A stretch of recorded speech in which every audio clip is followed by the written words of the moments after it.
About 5 years ago, my wife Amanda and our son Cadence and I moved to this quiet spot in the hills outside Knoxville. We were looking for a simple life away from the city noise. Our home sat on a few acres with solar panels for power and a well for water.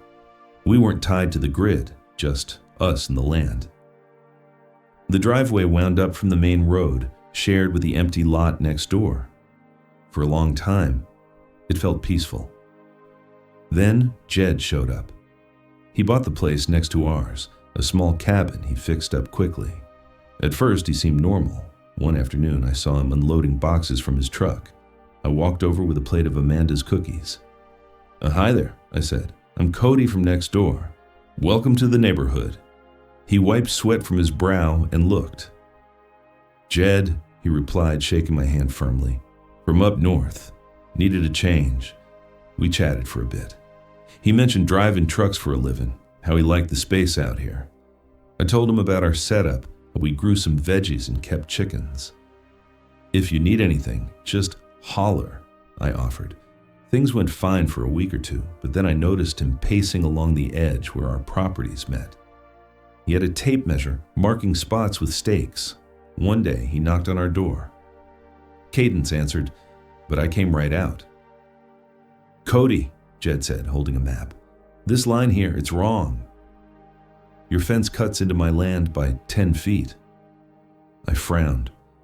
We'd had surveys done when we bought the place. It's all marked correctly. He shook his head, said I should check the deeds. I was over. He wouldn't let it go. Days later, I found my stakes pulled up. His were pushed further into our yard. I called the county and got a surveyor out. The man confirmed our line was right.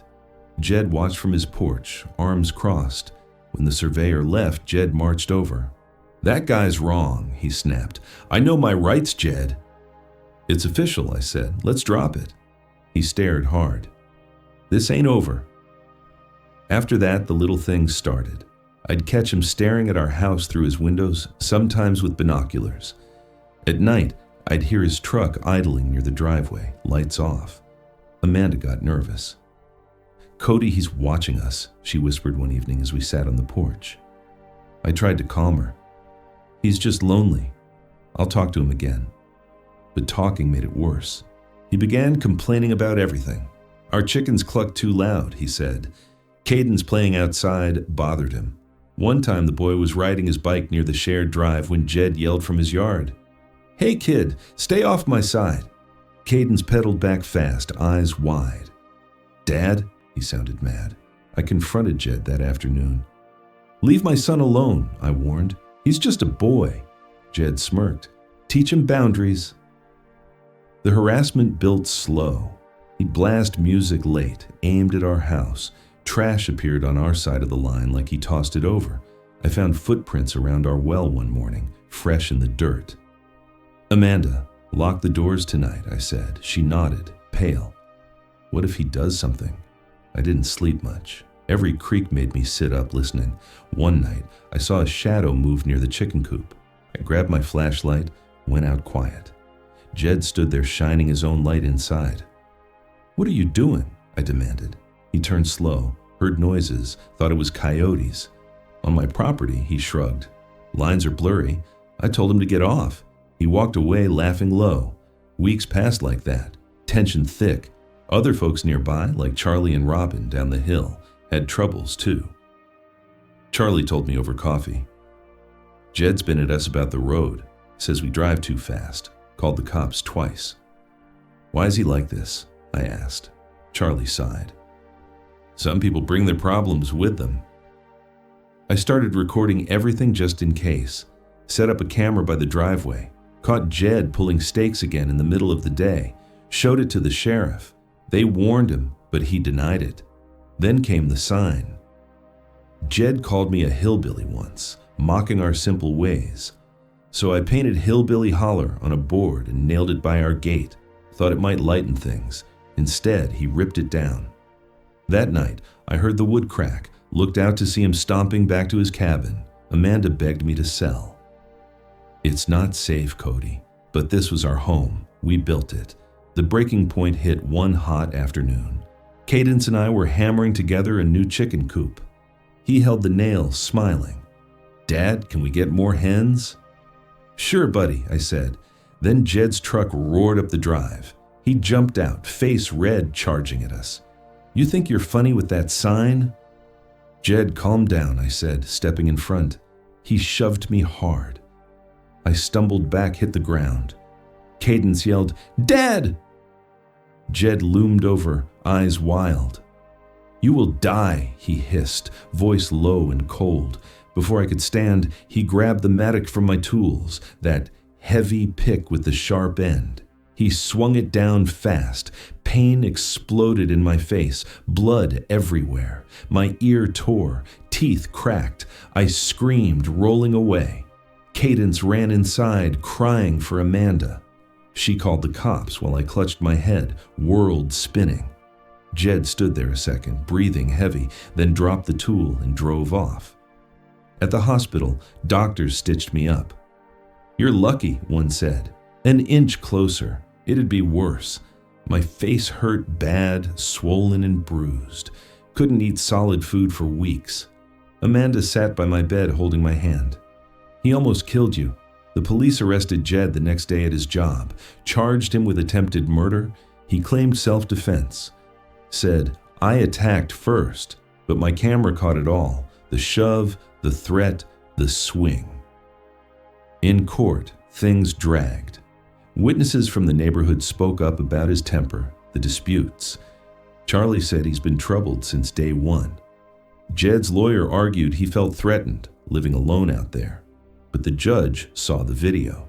Charges stuck at first, but somehow they dropped to lesser ones later. Plea deal or something. He sold his place quick, moved away. We stayed, but it changed us. I checked the locks every night, scanned the trees for movement. Cadence has nightmares, wakes up asking if Jed's back. Amanda jumps at every car sound. Out here off the grid, you think you're free. But a bad neighbor turns it into a trap. I still feel his eyes sometimes, even though he's gone. Like the fear he planted never leaves. The man in the trees. Last summer, I moved my family to that old cabin because Emily's dad left it to her in his will. It sat way out in the woods, about 70 miles from the nearest town, with no power lines or water hookups. We had to rely on a generator for lights and a well for everything else. Emily thought it would be good for us, a fresh start away from the city noise. Our boy Tom was 10, and little Lily turned 8 right after we got there. They loved running around the trees at first, exploring like kids do. The cabin needed work. I spent days fixing the roof and clearing brush. Emily handled the inside, painting walls and setting up the kitchen. We homeschooled the kids since school was too far. It felt peaceful for a while. No neighbors close by, or so we thought.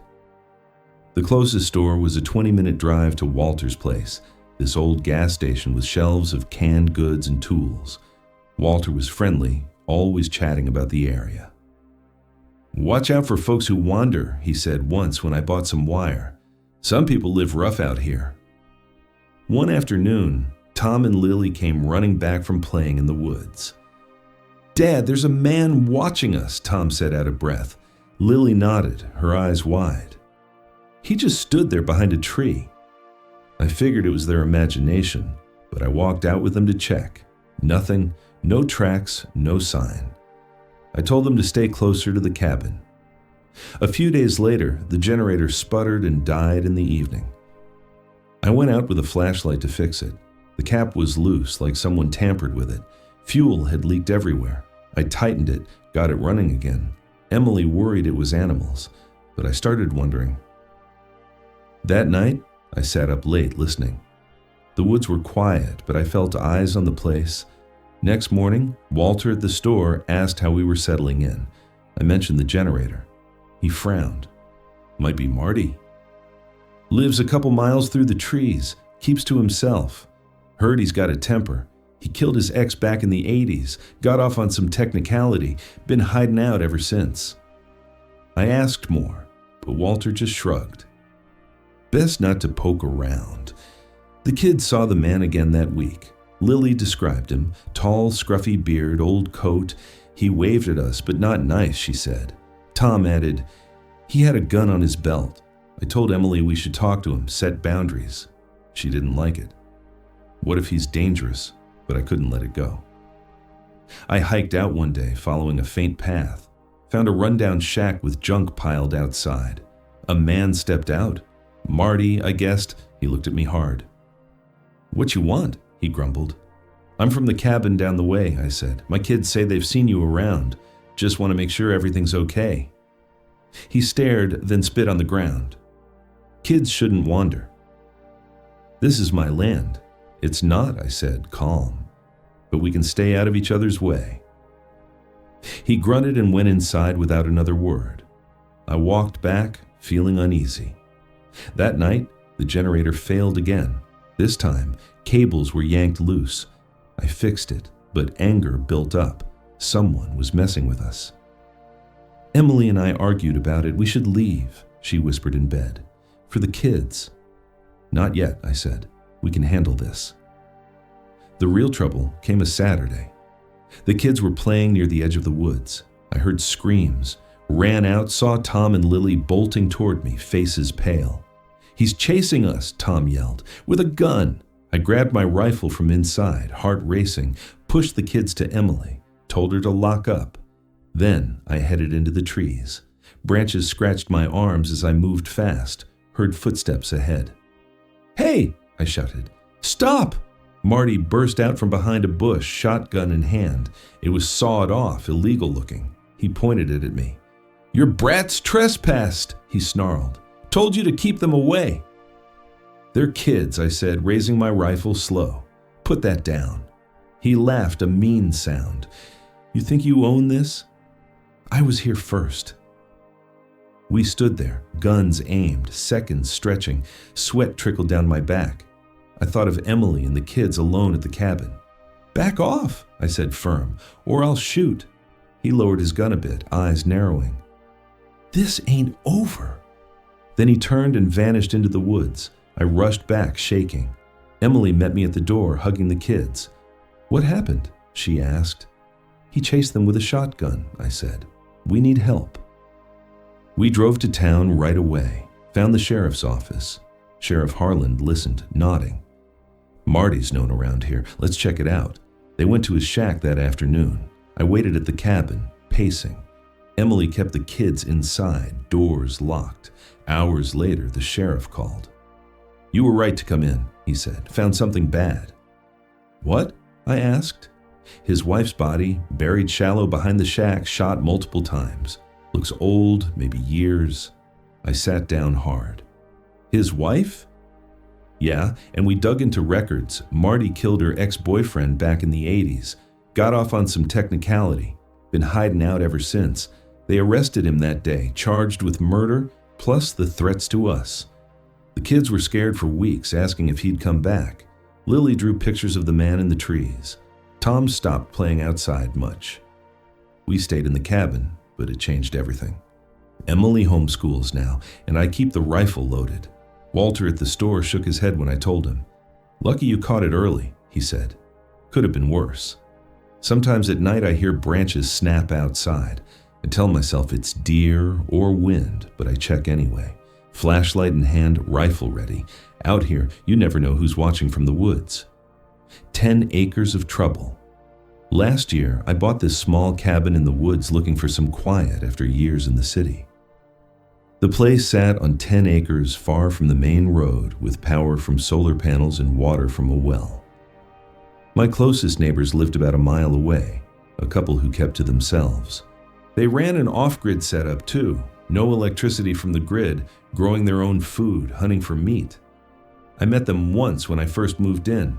The man, Tom, shook my hand firm and said little. His wife, Lena, smiled, but her eyes stayed cold. We like our privacy out here, Tom told me. You will too. At first, everything felt right. I spent days fixing up the cabin, chopping wood, walking the trails. But after a few weeks, odd things started. One night around midnight, I heard footsteps outside. Crunch, crunch on the dry leaves. I sat up in bed listening.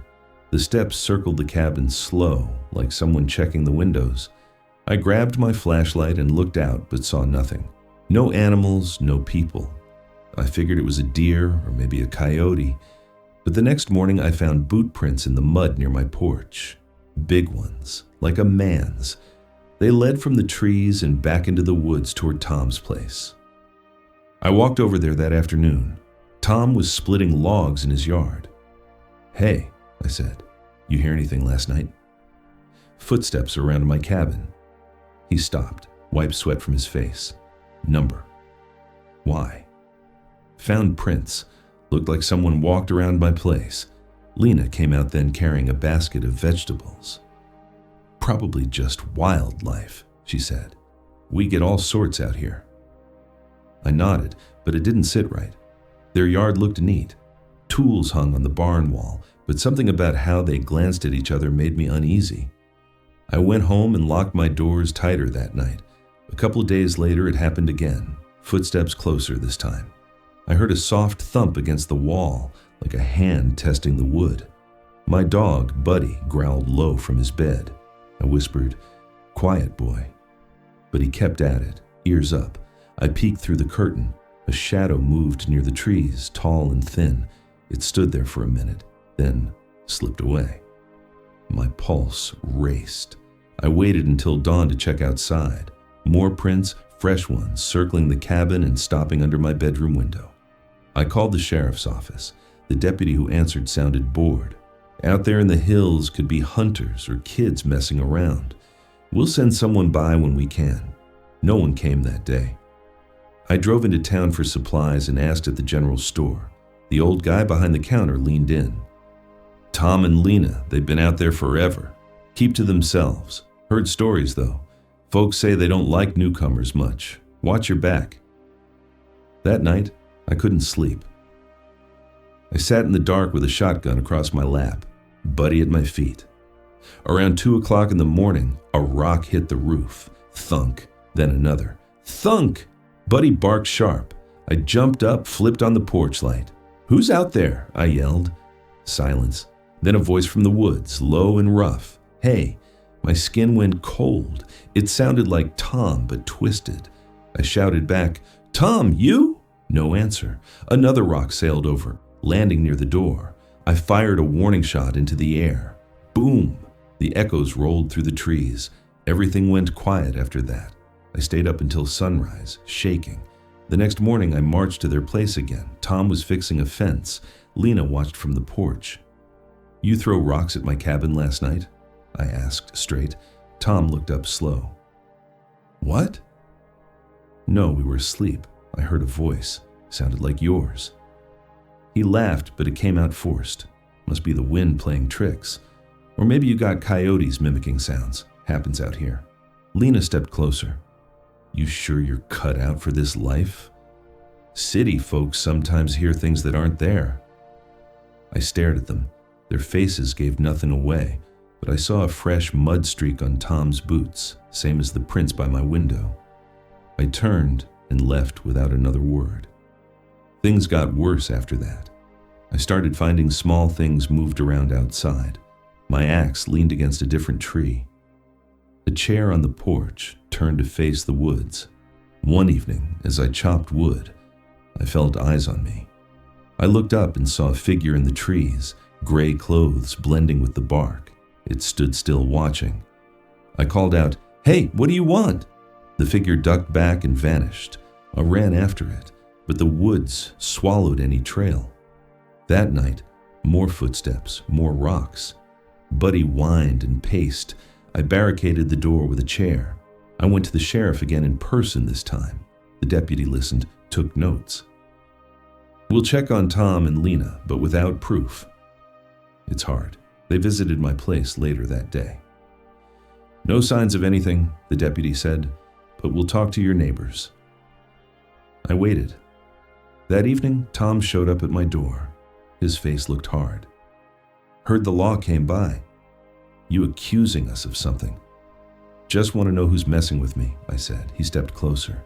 "Ain't us, but out here, people protect what's theirs. You understand?" Lena appeared behind him in the yard. "Come home, Tom. Leave him be." He glared at me one more second, then turned away. As they left, I saw something in Lena's hand, a small rock like the ones thrown at my roof. I didn't sleep much. Installed motion lights around the cabin, set up a camera by the porch. The next night, the lights flickered on at midnight. The camera caught it. A man in gray clothes, face hidden, circling the house. He stopped at the window, peered in. Then he picked up a stick and threw it at the wall. Thunk. It was Tom, clear as day. I called the deputy right then, got video. "It's Tom. Hold tight. We're coming." But before they arrived, I heard scratching at the door like nails digging in. Buddy went wild, barking. I grabbed the shotgun. "Get away," I yelled. The scratching stopped, then a voice outside, close. "Let me in." "It's cold," it was Lena's voice. Soft how, but I knew she wasn't there. "Tom? Again?" I looked through the peephole. No one. Then the back window shattered. Glass flew. A hand reached in, groping for the lock. I fired through the wall. Boom! I yell outside, pain-filled. I ran to the front, flung the door open. Tom lay on the ground, clutching his shoulder, blood soaking his shirt. Lena stood in the trees holding a crowbar. "He just wanted to talk," she said, voice flat. The deputy arrived minutes later, lights flashing. They arrested both. Turns out Tom had a record, stalking an old neighbor years back, driving them out. Lena helped cover it. They saw me as a threat, too close, too nosy. Wanted my land for their setup. The sheriff told me later they lived off-grid to hide. "You're lucky you caught it on camera." I sold the cabin soon after, moved back to the city, but sometimes at night I still hear footsteps, and I wonder if they're really gone. The bunker at this end of the road. Back in the early 1980s, I decided to move out to the quiet hills of Calaveras County. The place felt right for someone like me, tired of the noise and crowds in the city. I bought a small piece of land with a modest cabin, nothing fancy, just enough to live simple. Power came from a generator, water from a well, and the nearest store was a good drive away. My closest neighbors were about a mile down a dirt road, two men who kept to themselves mostly. One was older, in his 40s, with a scruffy beard and a way of talking like he had all the answers to life's problems. His name was Leonard. The other was younger, quieter, with a sharp stare that made you wonder what he was thinking. He called himself Charles. At first, I figured they were just like me, folks wanting peace. I ran into Leonard one day while fixing my fence. He walked over from his side carrying a toolbox and offered to help. "Looks like you could use an extra hand," he said, his voice calm but firm. I nodded and we worked together for a bit. He told me about his setup. Completely off the grid, solar panels he built himself, a big garden, even a bunker he dug for storage. "You never know when things go bad," he explained. "Society falls apart and you need a place to hole up." I asked what he meant by that, and he just smiled. "Preparation, my friend. That's all it is." Charles showed up later that afternoon, standing at the edge of the property like he was watching us. He didn't say much, just handed Leonard a wrench and mumbled something about checking the traps. I thought they meant animal traps for hunting rabbits or whatever, but the way Charles looked at me, his eyes narrow, made me pause. "You live alone?" he asked suddenly. I said, "Yes," and he nodded slowly. "Good. Less complications." Over the next few weeks, I saw more of them. They'd invite me over for coffee sometimes, brewed strong on their wood stove. Their cabin was basic on the outside, but inside, it had this odd feel. Books on survival everywhere, maps pinned to the walls with remote spots marked. Leonard liked to talk philosophy. "People are weak," he'd say, leaning back in his chair. "They rely on others too much. Out here, you learn who you really are." Charles would sit silent, sharpening a knife or cleaning a gun. Once I asked about their past. Leonard said he was a photographer, used to travel a lot. Charles mentioned the military, but he cut it short. "Not worth discussing," he grumbled. Not worth discussing, he grumbled. One evening I heard noises from their direction, a muffled cry like an animal in pain carried on the wind. I stepped outside my cabin listening. It stopped quick, but it stuck with me. The next day, I walked over to check if everything was okay. Leonard met me at the door, smiling as usual. Just dealing with some pests, he said. Nothing to worry about. Behind him I glimpsed Charles dragging a heavy bag toward the bunker. It looked bulky, awkward to carry. "What's in the bag?" I asked, trying to sound casual. Leonard's smile faded a touch. "Supplies? Why do you ask?" I shrugged it off, but as I left, Charles stared at me from the window, his face blank. Things got stranger after that. I started noticing cars pulling up to their place at odd hours, late night, early morning, not locals from the plates. People would go in, but I never saw them leave. Once a woman in a red coat arrived alone. I watched from my porch with binoculars. Curious, she knocked. Charles let her in. Hours passed, no sign of her. The next morning, her car was gone. I asked Leonard about it when he came by to borrow some wire. "Friends visiting," he said lightly. She left early, but his eyes shifted and he changed the subject fast. "You ever think about joining us for a real project? We could use someone handy like you." I declined, but the invitation bothered me.